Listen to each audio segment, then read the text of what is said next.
Genoya on a beautiful, busy, bustling day, end of the month. Beautiful thinkers, Genoya. And welcome back to the Sober High, where I stay sober from chaos and high on purpose. This week I want to talk about cannabis, the good, the bad, and my own experience. But first, here's how's Lucy doing.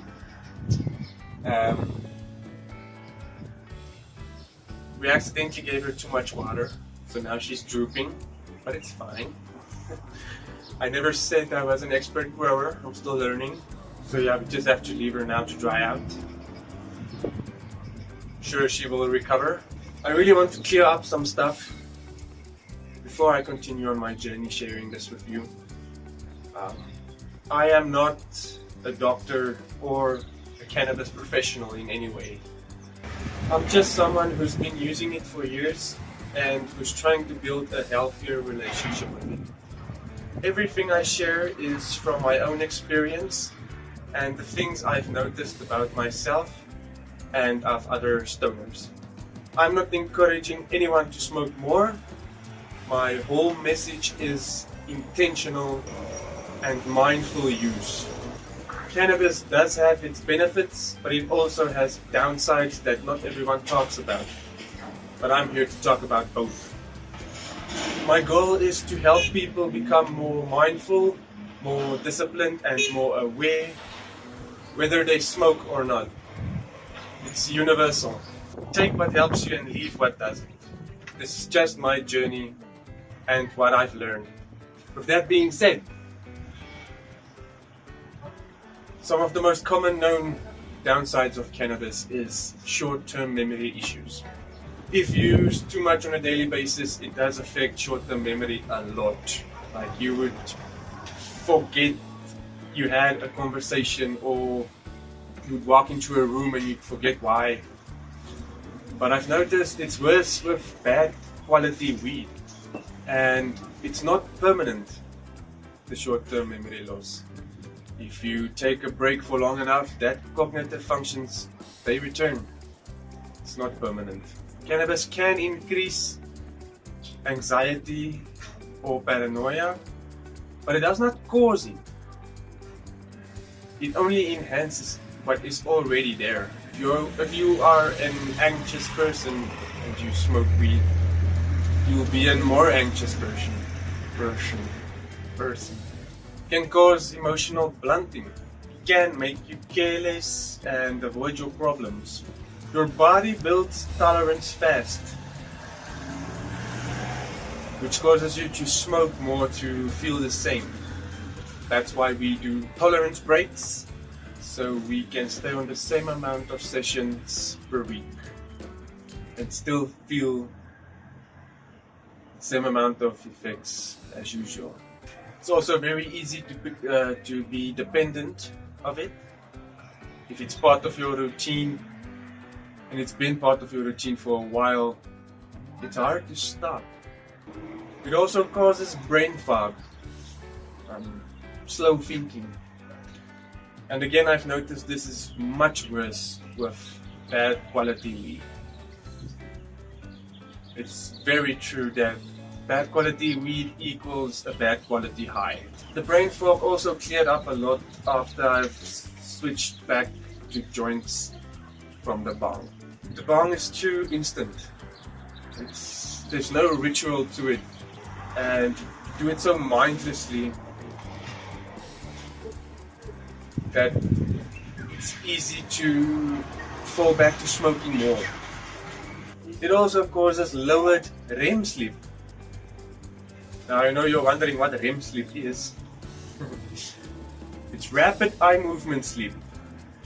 It's one of the stages of sleep, and it's the one that controls turning your short-term memories into long-term memories. It's basically when your brain does an emotional cleanup after the day. That's why I am aiming to implement at least 2 tolerance days into my week. And that's why a lot of daily smokers feel groggy in the morning and struggle with motivation. They wake up tired.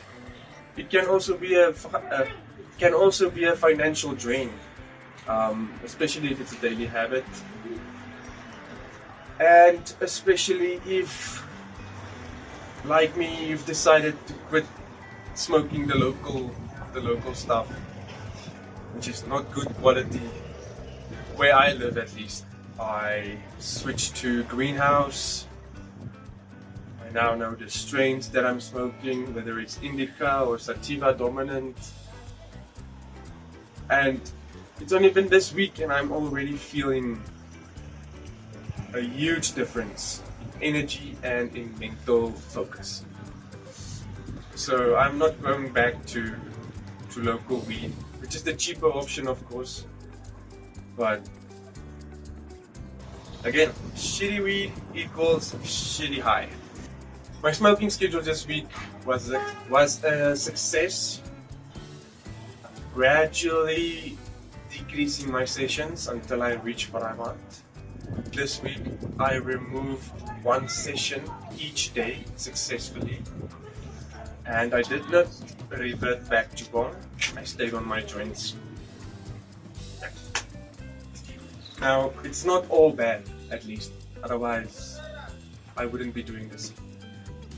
There are a lot of reports about people saying it's helping for their anxiety and depression, stress. For some people, like myself, it improves my overall mood. It can increase mindfulness and sensory awareness. Music feels deeper, touch, smell and taste, everything is heightened. Even in my workouts, I am much more aware of my exercises and what muscles I'm exercising. Some users experience hyperfocus. People have mastered smoking with intention and using it to hyperfocus on the task at hand. I am still working to achieve that hyperfocus state. It also helps with task engagement. It can motivate you to clean, journal and work out if paired with intention. It's starting to rain and I'm already sick. It helps with pain relief, commonly reported in medical terms. It reduces inflammation and it helps for better sleep with people with insomnia. It can increase appetite for those who struggle to eat. And also it helps some people like me to relax and connect more socially with other people. Conclusion, cannabis is not for everyone, I know that.